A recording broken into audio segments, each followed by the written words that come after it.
tell me what are the few key takeaways, where the industry can actually learn from it, the chemical industry especially? Yeah, to be honest, I think for me what was really eye-opening was that the chemical industry in general has a long way to go in terms of adoption of operational excellence. I personally believe, and I think it's a well-accepted fact, that the engineering industry, the automobile industry, these have always been, they are still the flag bearers. They have been leading in the adoption of these practices. And I think that because of the continuous production nature of typically chemical industry, the adoption has been not as robust, as widespread as the other industry, but there's a huge potential, huge need for this. And I also saw that during these 2 days that different organizations have different understanding of what is operational excellence. There is not an industry-wide acceptance of the understanding and the way they deploy it. So it's heartening to note that people are talking about it, but I think hardly few industries were present, right? So there's a huge potential. So it's a tip of the iceberg. Sir, in terms of, could you tell me what are the trends in the operational excellence and some things that, chemical industry need to actually understand and implement in their organization, which will help them, move ahead in the future, and become better organizations in the future? Well, see, operational excellence is a marathon. It's not a 100-meter dash. People have to stop looking at it as a 100-meter dash.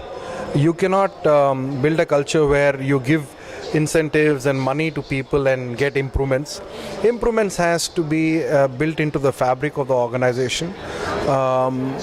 So I think the trend now is more and more about engagement of people, sincerity in the way you engage them. A lot of focus on daily management, because what you do daily really impacts what you achieve at the end of the week or end of the month or the quarter. So daily management is very critical.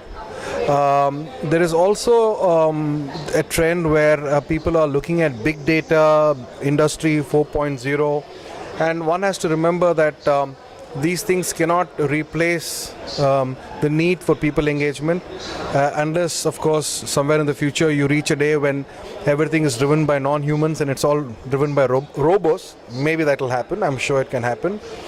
But still, until that time, people will need to be engaged, will need to be skilled, will need to be treated with respect, will need to be treated with sincerity. I think those are the things that we need to focus on. So the real focus should be on sincerity, people engagement, scaling them. Sir, just my final question to you would be, what are the challenges that you see in implementing good, best practices for operational excellence in chemical industries, particularly looking at India, since you are going up to an international level now?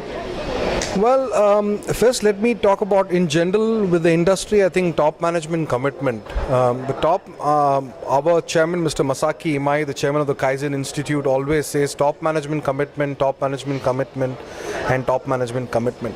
Unless the top management is really committed to building in excellence, nothing can happen. Having said that, I think in the chemical industry, there has to be a lot of focus on safety, because chemical industries are normally kind of bombs ticking. They have a lot of risky processes as compared to, say, mechanical or automobile. Risk is there in all industrial shop floors. But I think there's safety, people engagement. I think these are the most important things. Of course, top management has to be sincere. You cannot look at operational excellence or Kaizen or Lean as a separate unit.